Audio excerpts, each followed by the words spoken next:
You ever slap on like a con or a heist movie? You know where the gang cooks up a clever plan to steal a large sum of money or object? The kind of movie that requires a lot of forethought, planning, and creativity? When you watched said movie, did you also wonder what it would be like if every single character was in on the con? Anyway, how is your sex life? No? Alright baby, Tokyo, I'm liking it.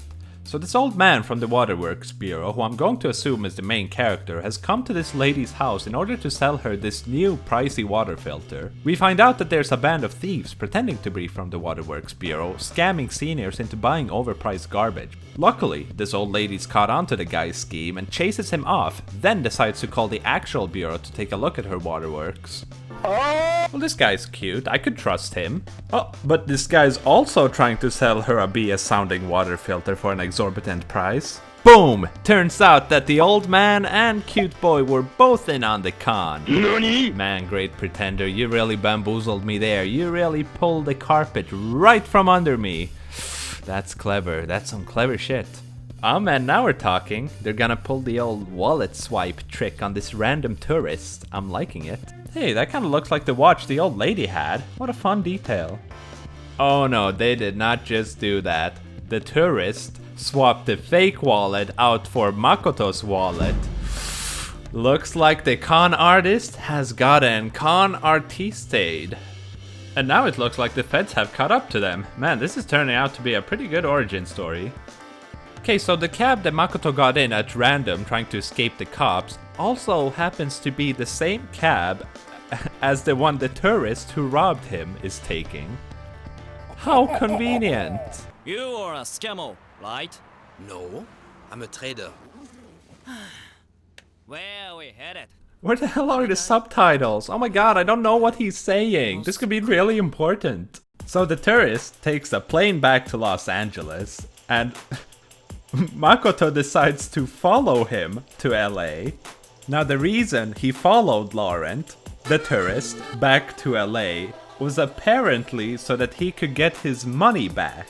Okay, makes sense. It's not like you could just swipe the fucking wallet he's holding in front of you. Oh, so now they're just translating everything into Japanese then. Thank God. I mean, I guess it's kind of jarring, but, you know, I'd rather have this, to be honest. 哀れな姿を覚えておく。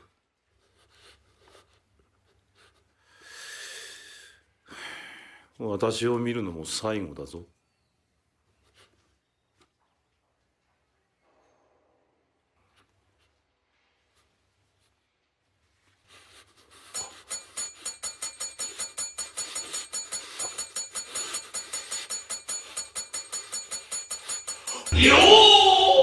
Okay, Makoto and Laurent, they partner up to scam this LA movie producer for hundreds of thousands of dollars.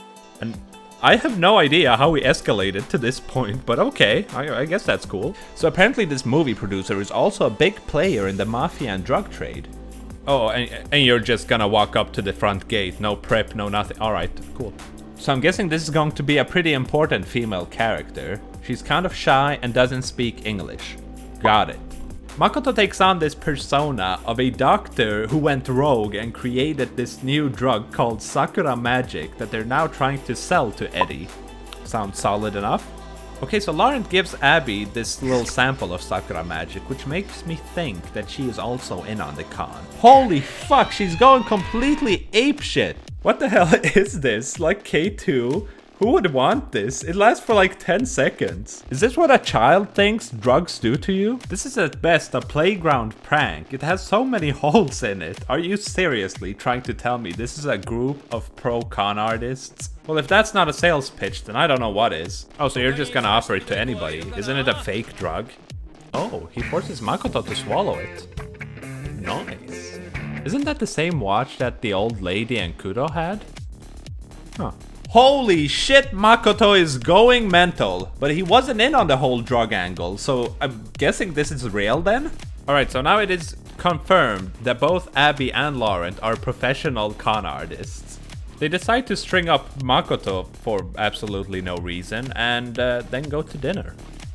Okay. Now it's fully 100% established that their drug, Sakura Magic, is fake. But Makoto wasn't in on this. Then why the hell did he go completely mental?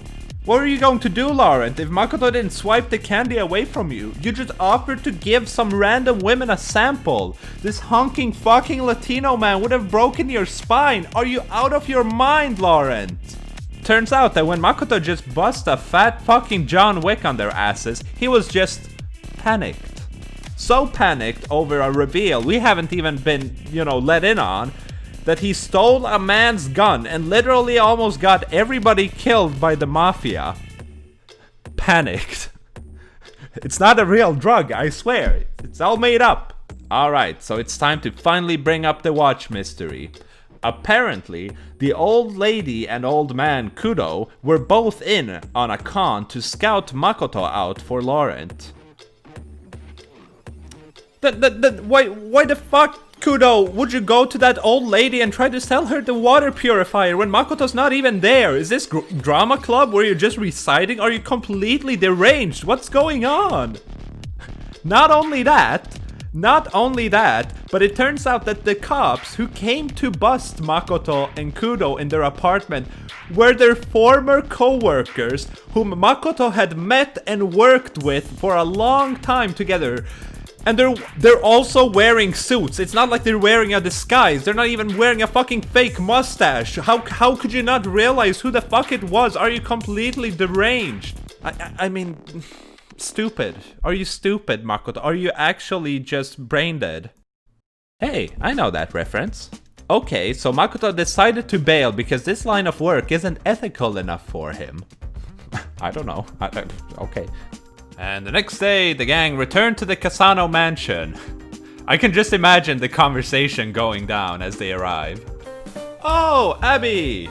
So you just happened to stop working for me. At the same time, this suspicious salesman arrives, trying to sell me a dubious candy for millions of dollars. Right, and you arrived in the same car? Well, that's convenient. How's your English going, by the way? Oh, you're fluent. Well, I have no reason to doubt anything that's going on around here. Oh, hey Makoto, you're here as well? What happened to giving up on this line of work because of your who cares? Who cares anymore? Before Laurent and Abby came back here, Makoto apparently played into the role of the doctor and managed to double the price for Sakura Magic. That's pretty ballsy, I gotta say. In a shocking twist, the mansion is actually being spied on by the police. Here's an actual, tangible threat and antagonist that the show needed. That's pretty good. So the gang and Eddie are trying to settle the deal, but before that, Eddie has to confirm that Makoto is the real doctor he claims that he is. So in a surprise twist, he calls a couple guys to investigate Makoto's supposed former institute. Man, things are really falling apart now. Oh! Well, good thing Laurent had prepared for this unannounced visit by having these two fucking bums infiltrate the building and pose as doctors and give Eddie's bodyguards a complete and believable story while the real owner of the office is out on a break at an unforeseeable time frame. Woo! Good!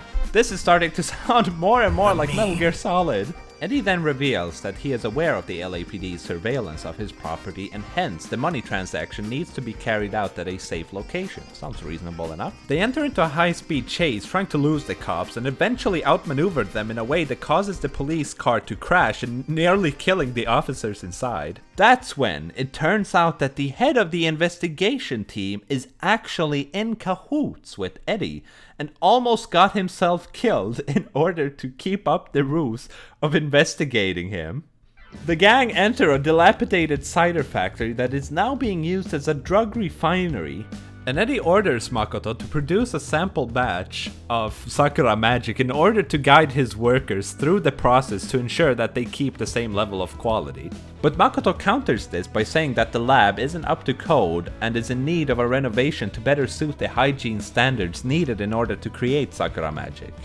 The police officers return to their hideout outside of Eddie's mansion only to find out that the FBI seized their operations out of suspicion that Detective Anderson's been working together with the mob boss. Then, Paula Dickens, the leader of the FBI's unit, tells Anderson that she already knows the identity of Laurent and Makoto and is planning to catch the whole gang along with Eddie. Makoto, now being kept under surveillance by Eddie's bodyguard Salazar, decides to go spend a day in the amusement park with Salazar and his son. Wait, did I miss something? While Makoto's taking a leak in one of the restrooms, he gets abducted by Pola, who proposes that he work together with the FBI and police for a plea deal. All he has to do is to wear these Google glasses and record like the drug transaction going down. So the day of reckoning comes and they enter the factory to make the drug. Now, while Makoto was staying at Salazar's house, at night he'd watch these videos and teach himself how to make a convincing looking batch of drugs. Hey, wait a minute, I know that reference. Wait a minute, I know that Makoto finishes the recreation of the fake drug. Eddie brings out the money when the FBI suddenly busts in and puts everybody on their knees. Except for Makoto, of course. Then Abby, in a not so surprising twist, tries to pull a gun on them, but is eventually shot along with Laurent, who tried to shield her from the FBI's gunfire. Suddenly, Makoto swipes the gun off the floor and takes Pola hostage. During the standstill, Eddie goes and he sets off one of these valves to explode. No! Salazar! There you go, Makoto. Beat Quentin senseless. I mean Eddie. Why the need for so much gruesome, graphic violence? Why not let us imagine because it's so much fun, Jan. Get it? So Makoto and Eddie both end up captured by Pola. Eddie decides to buy his way out of custody for a hefty sum of $100 million. Pola hands over the memory stick containing the last remaining evidence concerning this whole ordeal, and Makoto gets teleported to a tropical island. Wait, Makoto gets knocked out and wakes up on a tropical island where Laurent, Abby, and Pola all await him. Turns out that the Pola Dickens we know isn't the real Pola Dickens, but she and her FBI co-workers are all just con artists that are all now gathered here to celebrate Eddie's custody after he's, been questioned by the real FBI. Are you really trying to convince me that this catastrophic disaster caused nobody any harm and that the plan went perfectly? Bullshit! Makoto, most likely traumatized by these horrible events, returns to Japan to turn himself in, spend some time in jail, and possibly turn a new leaf. Like, that's just fantastic. That's just a storybook ending right there. When he gets out, he even picks up this mentorship to become an airplane engineer. And that pretty much wraps it up. Turns out that Makoto's engineering mentor was also in on the con and had been teaching him to maintain airplanes in order for the gang to rob a Singapore air race.